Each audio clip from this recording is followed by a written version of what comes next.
नमस्कार, स्वागत है आप सभी का आपके ऑफिशियल यूट्यूब चैनल गुरुजी स्पेशल क्लासेस में। मैं हूं निमाई साना, आपके समक्ष उपस्थित हूं साइकोलॉजी विषय वस्तु को लेकर। स्टूडेंट्स, आज की क्लास में हम डिस्कशन करने वाले हैं सुपर टेट से रिलेटेड जो सिलेबस है आपका, उसके अंतर्गत जो बाल मनोविज्ञान सब्जेक्ट्स होते हैं उसके अंतर्गत हम 6 टॉपिक को पढ़ते हैं, जिसमें से हमने 5 टॉपिक कंप्लीट कर लिए हैं, यानी 5th तक टॉपिक को कंप्लीट कर चुके हैं। आज की क्लास में हम 6 टॉपिक को कंप्लीट करने वाले हैं। तो चलिए स्टार्ट करते हैं और जानते हैं 6 टॉपिक आपके सुपर टेट सिलेबस के अंतर्गत जो बाल मनोविज्ञान के अंतर्गत आते हैं। 6 टॉपिक जो आपका आता है वो आपका आता है दिव्यांग छात्रों हेतु विशेष व्यवस्था। देखिए, सुपर टेट के अंतर्गत जो आपका बाल मनोविज्ञान का पोर्शन होता है उसके अंतर्गत हम 6 टॉपिक को पढ़ते हैं। अब उन 6 टॉपिकों में मैंने आपको 5th टॉपिक कंप्लीट करा दिए हैं, प्लस उस पर बेस्ड प्रैक्टिस सेट भी कवर कर चुके हैं। और आज की क्लास में हम बाल मनोविज्ञान के अंतिम टॉपिक यानी 6 टॉपिक जो है आपका दिव्यांग छात्रों हेतु विशेष व्यवस्था, इस टॉपिक को कवर करने की कोशिश करेंगे। तो चलिए स्टार्ट करते हैं और जानते हैं कि दिव्यांग छात्रों हेतु विशेष व्यवस्था जो टॉपिक है, इसके अंतर्गत जो भी आपके विद्यालय में दिव्यांग छात्र होते हैं या आपके समाज में, सोसाइटी में जो भी दिव्यांग छात्र होते हैं, उनके लिए किस प्रकार की व्यवस्था की जाती है गवर्नमेंट के द्वारा और फिर स्कूल प्रशासन के द्वारा, तो उनके बारे में आज हम डिस्कशन करेंगे और जानेंगे इस टॉपिक से रिलेटेड जो आपके एग्जाम पॉइंट ऑफ व्यू से क्या क्या चीजें आपको पता होनी चाहिए, ताकि आप एग्जाम में इस पर आधारित जो भी प्रश्न पूछे जाएंगे उसको इजीली कर पाए। तो इसके लिए स्टार्ट करते हैं। सबसे पहले दिव्यांग छात्रों हेतु विशेष व्यवस्था टॉपिक के अंतर्गत आपको यह पता होना चाहिए कि जो दिव्यांग छात्र होते हैं या फिर दिव्यांग बालक होते हैं वो होते कौन हैं। तो देखिए, सबसे पहले हम जानेंगे दिव्यांग बालक कौन होते हैं। तो दिव्यांग बालक हम उनको कहते हैं, जैसे कि दिव्यांग बालक से तात्पर्य उन बालकों से है जो मानसिक, शारीरिक या संवेगात्मक दृष्टि से दोषयुक्त होते हैं। यानी कि जो बच्चे मानसिक या फिर शारीरिक, जिसको हम संवेगात्मक दृष्टि से भी बात करते हैं, दोषयुक्त जो भी बालक होते हैं, यानी कि मुख्यतः अगर मैं आपसे बात करूं तो दिव्यांग बालकों से तात्पर्य उन बालकों से हैं जो मानसिक और शारीरिक रूप से दोषयुक्त होते हैं। यानी मानसिक या शारीरिक दृष्टि से दोषयुक्त होते हैं। जो बच्चे मेंटली प्रॉब्लम होते हैं जिनको, या फिर जिनको फिजिकली कोई प्रॉब्लम होते हैं, वो सभी बच्चे दिव्यांग छात्रों की कैटेगरी में आते हैं या फिर दिव्यांग बालकों की कैटेगरी में आते हैं, जिसके कारण उन्हें अधिगम में कठिनाइयां होती है और इसका प्रतिकूल प्रभाव उनकी उपलब्धियों पर पड़ता है। देखिए, जैसे कि फॉर एग्जांपल के लिए मान लीजिए कि आपकी कक्षा में कुछ छात्र ऐसे हैं जो या तो मानसिक रूप से दोषयुक्त हैं या फिर वो शारीरिक रूप से दोषयुक्त है। तो ऐसे बच्चों के होने की वजह से, यानी कि अगर किसी बच्चे में मानसिक या शारीरिक रूप से दोष है या दोषयुक्त है वो बालक, तो उसको अधिगम करने में कठिनाइयां होती है और इसका प्रतिकूल प्रभाव उनकी उपलब्धियों पर पड़ता है। यानी कि जो सामान्य बालक होता है उसकी जो उपलब्धि होती है,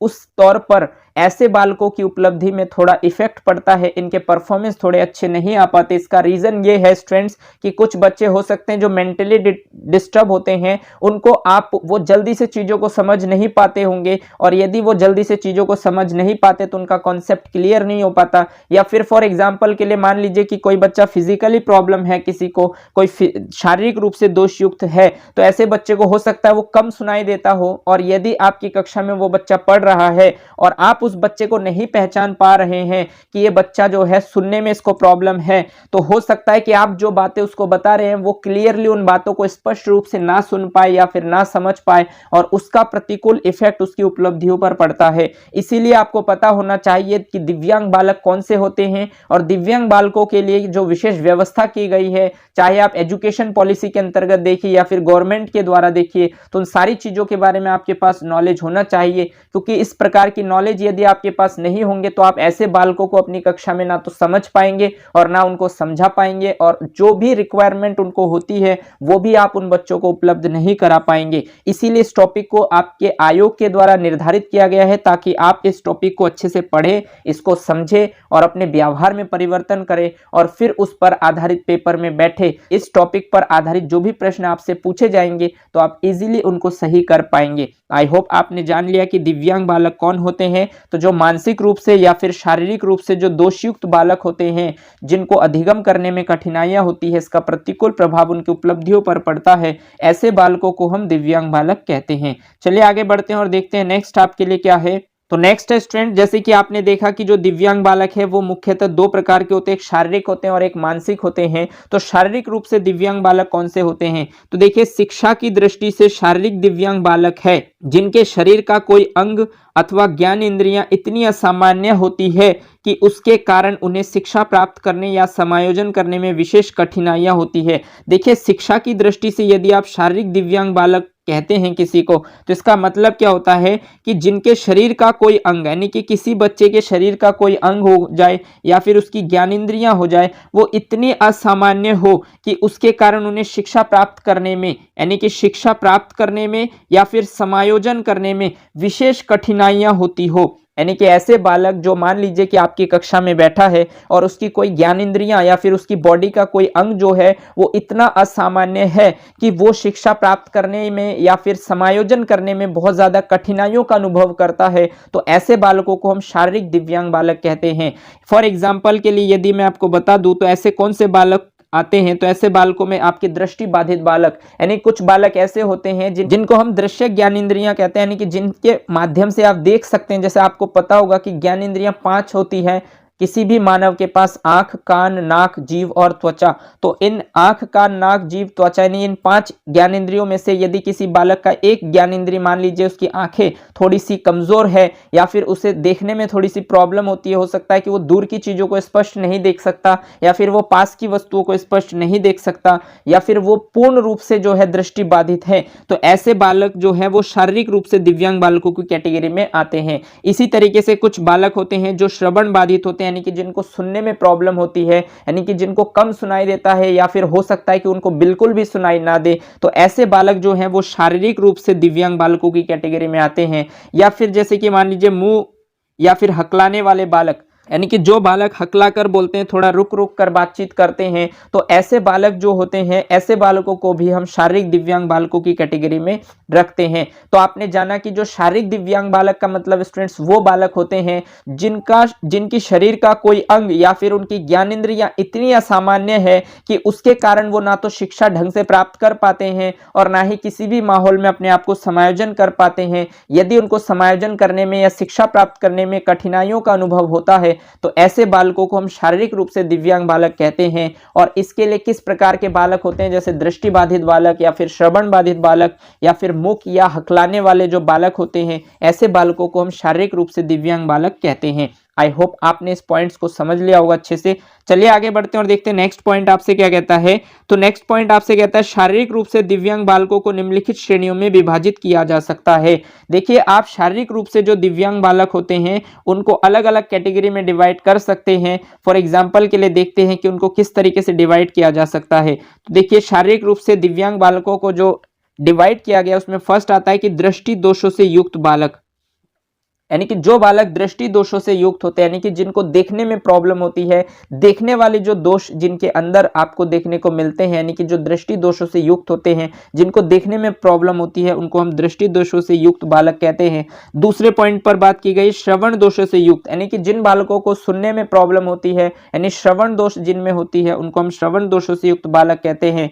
और कुछ बालक ऐसे भी होते हैं जो मांसपेशियों एवं अस्थि दोषों से युक्त होते हैं, यानी मांसपेशी यानी मसल से रिलेटेड या फिर अस्थि मतलब हड्डी दोषों से युक्त दिव्यांग बालक। जैसे कुछ बालक होते हैं जो हाथों की जो हड्डियां हैं उसमें कोई प्रॉब्लम आ जाए या फिर पैर की हड्डियों में प्रॉब्लम हो जाए या किसी भी मांसपेशियों में जो है वो खिंचाव आ जाए, तो इस तरीके के जो भी बालक होते हैं जो मांसपेशी एवं अस्थि दोषों से युक्त होते हैं, यानी कि जिनको हड्डी या फिर मसल से रिलेटेड जो दोष होते हैं उनको हम मांसपेशी एवं अस्थि दोषों से युक्त दिव्यांग बालक कहते हैं। और इसी तरीके से एक तरीके के बालक होते हैं जिनको हम वाक दोषों से युक्त दिव्यांग बालक, यानी वाक दोष का मतलब होता है स्टूडेंट जिनको बोलने में प्रॉब्लम होती है। जैसे कुछ बालक होते हैं जो हकला हकला कर बोलते हैं या फिर कुछ तुतला कर बोलते हैं, तो ऐसे बच्चों को हम वाक दोष से युक्त दिव्यांग बालक कहते हैं, यानी कि जिनको बोलने से संबंधित कोई प्रॉब्लम हो, तो ऐसे बालकों को हम वाक दोषों से युक्त दिव्यांग बालक कहते हैं। तो मुख्यतः आपने देखा कि शारीरिक रूप से दिव्यांग बालकों को जो है वो 4 प्रकार से विभाजित किया गया है। एक दृष्टि दोषों से युक्त बालक, एक श्रवण दोषों से युक्त बालक, एक आपके मांसपेशी एवं अस्थि दोषों से युक्त बालक और एक होते हैं आपके वाक दोषों से युक्त दिव्यांग बालक। आई होप आपको यहां तक सारे पॉइंट्स क्लियर हो गए होंगे। चलिए आगे बढ़ते हैं और देखते हैं नेक्स्ट आपके लिए क्या है। तो जैसे कि आपने देखा कि जो दिव्यांग बालक होते हैं उसमें आपको पता है कि ऐसे बालकों को हम दिव्यांग बालक कहते हैं जो या तो मानसिक रूप से किसी दोष से युक्त है या फिर कोई शारीरिक रूप से कोई दोष से युक्त है, तो ऐसे बालकों को हम दिव्यांग बालक कहते हैं। तो आपने देख लिया कि शारीरिक रूप से दिव्यांग बालक कौन कौन से होते हैं। उसके बाद हम देखेंगे कि मानसिक रूप से दिव्यांग बालक क्या होते हैं। तो देखिए, मानसिक रूप से दिव्यांग बालक वैसे बालक होते हैं जिनकी बुद्धि लब्धि बहुत कम होती है और वे पढ़ाई में भी बहुत कमजोर होते हैं। यानी कि जिन बालकों की बुद्धि लब्धि बहुत कम होती है, ऐसे बच्चों को हम मानसिक रूप से दिव्यांग बालक कहते हैं। या फिर वे जो पढ़ाई में बहुत ज़्यादा कमज़ोर होते हैं, तो ऐसे बालकों को हम मानसिक रूप से दिव्यांग बालक कहते हैं। देखिए स्टूडेंट, जिन बच्चों के IQ लेवल बहुत ज़्यादा कम होते हैं या फिर पढ़ाई में बहुत ज़्यादा कमज़ोर होते हैं, तो कहने का मतलब वही है कि जिस बच्चे के IQ लेवल कम है वो पढ़ाई में कमज़ोरी होगा,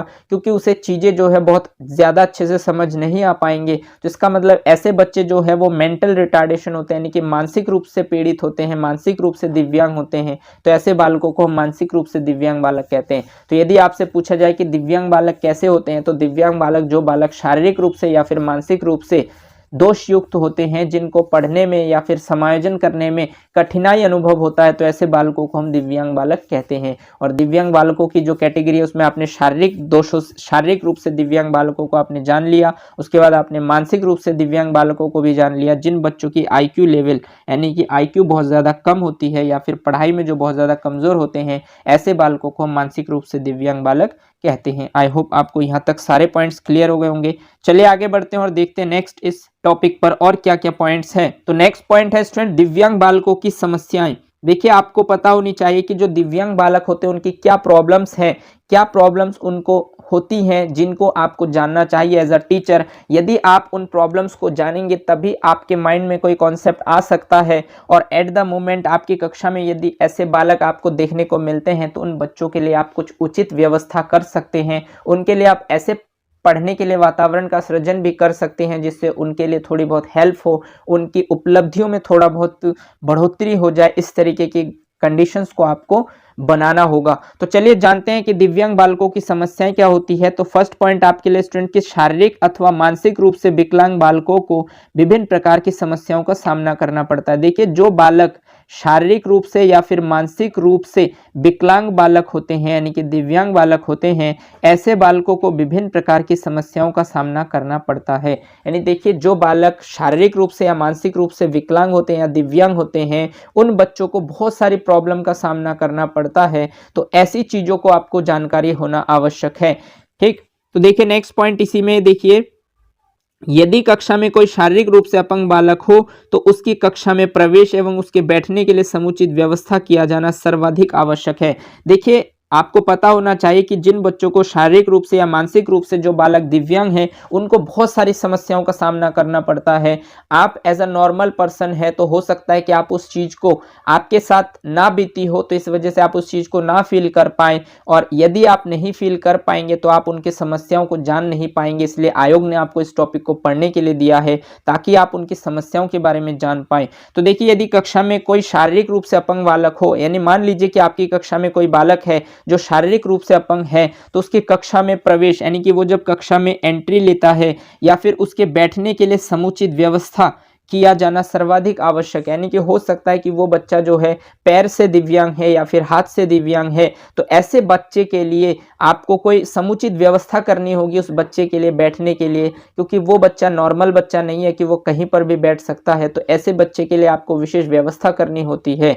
तो ऐसे बालकों के लिए कक्षा में विशेष प्रकार की कुर्सी मेज की व्यवस्था करनी चाहिए। यदि आपके स्कूल में या आपके विद्यालय में इस प्रकार की कुर्सी या मेज है तो बहुत अच्छी बात है। अगर नहीं है तो आपको इसके लिए आपके हेड टीचर या फिर प्रिंसिपल या फिर आपके विद्यालय में जो भी निरीक्षण अधिकारी आते हैं उनसे इस टॉपिक पर आधारित आपको बातचीत करनी होगी। और जो भी कुर्सी मेज की व्यवस्था आप कर सकते हैं उस बालक के लिए वो आपको कराना होगा, क्योंकि आपको ये पता होना चाहिए कि हो सकता है कि उस बच्चे को बहुत ज़्यादा प्रॉब्लम होती हो बैठने में या उठने में। तो ऐसे बालक जो होते हैं वो सामान्य बालकों की तरह कहीं पर भी एडजस्ट नहीं हो पाते। और यदि आप ऐसे बच्चों के लिए थोड़ी बहुत अपनी तरफ से एफर्ट नहीं लगाएंगे तो इन बच्चों के जो अधिगम की उपलब्धियां हैं वो बहुत कमज़ोर हो जाएंगे और हो सकता है कि वो जो है एजुकेशन की मुख्य धारा से वंचित रह जाए। तो एज अ टीचर आपका रोल है कि आपकी कक्षा में यदि कोई बालक इस तरीके की है तो उस बच्चे की प्रवेश में यानी कि उस बच्चे की क्लासरूम में एंट्री से लेकर और उसके बैठने की व्यवस्था का समुचित उपचार आपको करना होगा। ऐसे बच्चों के लिए विशेष प्रकार की कुर्सी मेज की व्यवस्था भी आपको करनी चाहिए। आई होप आप चीज़ों को समझ पा रहे होंगे कि इस टॉपिक में किस तरीके के कंडीशंस आपसे, किस तरीके के कंडीशंस पर आपसे बात की जा रही है। नेक्स्ट पॉइंट है स्टूडेंट्स की दृष्टि दोष युक्त छात्रों को भी बैठने की समस्या। यहाँ पर स्टूडेंट्स एक शब्द आ जाएगा समस्या।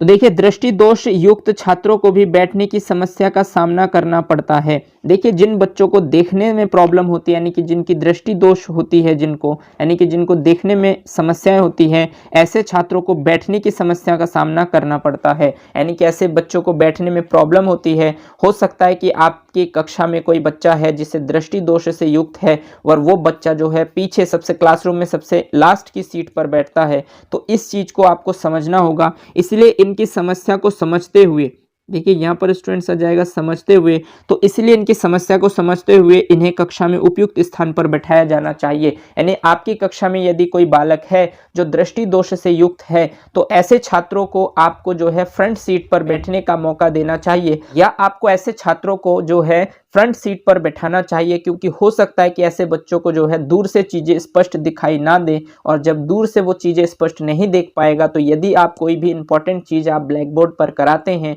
तो हो सकता है कि वो बच्चा गलत तरीके से नोट कर ले अपनी नोटबुक में, क्योंकि उसे दृष्टि दोष से युक्त वो बालक है तो उसे देखने में प्रॉब्लम है। हो सकता है कि उस प्रॉब्लम की वजह से वो सही तरीके से नोट ना कर पाए। तो ऐसे यदि आपकी कक्षा में बच्चे होते हैं और आपको पता चलता है कि ऐसे बच्चे भी हैं हमारे कक्षा में, और आपको पता चलाना होगा आपकी कक्षा में जो भी बालक है, यदि आपको लगता है कि इस बालक का जो आई साइड है वो यदि वीक है, तो ऐसे बच्चों को आपको जो है फ्रंट सीट पर यानी फ्रंट रो पर बिठाना होगा, और वो ब्लैक बोर्ड के जितना अधिक सामने होगा उसके लिए उतना बेनिफिट होगा, वो चीज़ों को अच्छे तरीके से स्पष्ट रूप से नोट कर पाएगा। तो ये सारी चीज़ों को आपको ध्यान रखना होगा। यदि आपकी कक्षा में ऐसे बच्चे होते हैं तो ऐसे बच्चों को आपको जानना होगा और उन बच्चों को उस हिसाब से आपको समुचित व्यवस्था करनी होगी। यदि कोई बच्चा दिव्यांग है यानी पैर से दिव्यांग है तो उसके लिए व्हील चेयर की व्यवस्था करनी चाहिए, और यदि बच्चे को किसी को भी देखने संबंधित कोई बीमारी है तो उस बच्चे को आप फ्रंट सीट पर बिठाएंगे। इस तरीके के व्यवहार आपके होने चाहिए। आई होप आपने भी इस पॉइंट्स को क्लियर कर लिया होगा। चलिए आगे बढ़ते हैं और देखते हैं नेक्स्ट पॉइंट आपसे क्या कहता है। उपयुक्त सभी समस्याओं की ओर अध्यापक और माता पिता को ध्यान देना अनिवार्य है। देखिए ये जितने भी समस्याओं पर मैंने आपसे बात की है, इन समस्याओं की ओर अध्यापक यानी एज अ टीचर और पेरेंट्स यानी माता पिता जो भी है उन बालकों के, उन माता पिता को ध्यान देना अनिवार्य होगा। यानी कि जो भी कंडीशंस मैंने आपको बताया, चाहे वो बच्चा शारीरिक रूप से दिव्यांग हो या फिर मानसिक रूप से दिव्यांग हो, ऐसे बालकों की जो भी समस्याएं हैं उन समस्याओं में अध्यापक को भी अपना महत्वपूर्ण योगदान देना होगा और माता पिता को भी ध्यान देना अनिवार्य होगा, ताकि ऐसे अपंग बालक को घर, स्कूल तथा समाज में यानी घर, स्कूल तथा समाज में उचित रूप से समायोजन हो सके और वे किसी पर बोझ ना बनकर अपने पैरों पर खड़े हो सके। देखिए यदि आपकी कक्षा में ऐसे बच्चे हैं तो एज अ टीचर और पेरेंट्स दोनों का ही ये रोल होता है, और ये अनिवार्य रोल है आपका कि आपको ऐसे बालकों के लिए घर, स्कूल तथा समाज, यानी कि ऐसे बच्चे घर पर रहते हैं, स्कूल में होते हैं या फिर समाज में होते हैं, तो समाज में उचित रूप से समायोजन हो सके ऐसे बालकों का, यानी कि घर पर भी इनका समायोजन हो सके, स्कूल में भी समायोजन हो सके और समाज में भी समायोजन हो सके, ऐसे आपको ध्यान देने होंगे। ऐसा आपको ध्यान देना अनिवार्य है। यदि आप ऐसे बच्चों पर ध्यान देते हैं तो वे किसी पर बोझ ना बनकर वो अपने पैरों पर खड़े हो सकते हैं। फॉर एग्जाम्पल के लिए जैसे मान लीजिए मरियप्पन थंगावेलु है, तो मरियप्पन थंगावेलु एक पैरा एथलीट है। उनके अंदर जो भी एक विशेष क्वालिटी है, उस विशेष क्वालिटी को जानकर उनको ट्रेंड यदि नहीं किया होता तो हो सकता है कि वो जो है वो हमारे लिए ओलंपिक नहीं खेल पाते, और पैरा ओलंपिक में जो भी वो मेडल लेकर आए हैं वो हमारे लिए कितने हेल्पफुल है कि एक पैरा एथलेटिक यानी कि जिनको कोई ना कोई प्रॉब्लम अवश्य होगी, चाहे वो शारीरिक रूप से दिव्यांग होंगे या फिर मानसिक रूप से दिव्यांग होंगे, तो ऐसे बालकों को भी आपको देखना होगा, समझना होगा, क्योंकि आपके विद्यालय में भी कोई बच्चा ऐसा होगा जो आगे जाकर मरियप्पन थंगावेलु जैसे कुछ विशेष उपलब्धि हासिल कर सकते हैं। तो यदि आप ऐसे बच्चे को एज अ टीचर आप और उनके पेरेंट्स दोनों ही अच्छे तरीके से ध्यान दें, और ये अनिवार्य ध्यान आपको देना होगा, इसके लिए आप वंचित नहीं रह सकते। आपको अनिवार्य रूप से ऐसे बच्चों पर ध्यान देना होगा, उनको घर, स्कूल तथा समाज में उचित तरीके से समायोजन हो सके उनका, इस तरीके की चीज़ों पर आपको ध्यान देना होगा,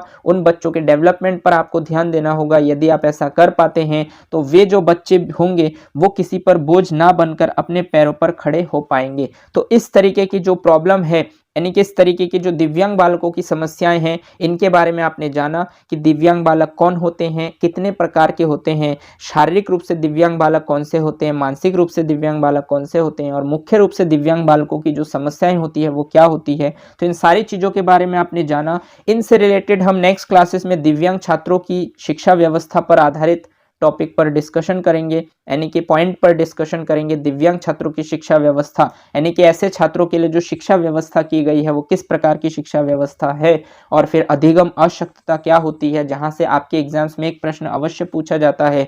तो हो सकता है कि सुपर टेट में भी एक प्रश्न या दो प्रश्न इस टॉपिक से आपको देखने को मिले, यानी एक प्रश्न तो आपके अधिगम अशक्तता पर अवश्य मिलेंगे, और एक प्रश्न आपके दिव्यांग, किस प्रकार के दिव्यांग बालक होते हैं, उनके लिए समस्याएं क्या क्या होती है, उनके लिए शिक्षा व्यवस्था क्या किस प्रकार से की गई है। इन सारी चीज़ों पर आपसे दो प्रश्न या एक प्रश्न तो आपसे अवश्य पूछे जाएंगे। तो यहाँ तक आज आपने जान लिया कि दिव्यांग बालक कौन होते हैं, कौन कौन से बालक जो है दिव्यांग बालकों की कैटेगरी में आते हैं, और दिव्यांग बालकों की समस्याएं क्या होती है। तो इन सारी चीज़ों के बारे में आज आपने जान लिया। नेक्स्ट क्लासेस में हम दिव्यांग छात्रों की शिक्षा व्यवस्था पर बात करेंगे, अधिगम अशक्तता पर बात करेंगे। तो आज के लिए बस इतना ही। अगर आपको ये क्लास अच्छी लगी हो तो इसे लाइक कीजिए, अपने दोस्तों के साथ शेयर कीजिए, और अगर आपने चैनल को सब्सक्राइब नहीं किया है तो चैनल को सब्सक्राइब कर लीजिए, बेल आइकन को भी प्रेस कर दीजिए, ताकि इसी तरीके के बेनिफिशियल वीडियो जब भी मैं आपके लिए लाऊं तो आपको टाइम टू टाइम नोटिफिकेशन मिलते रहें। धन्यवाद। जय हिंद।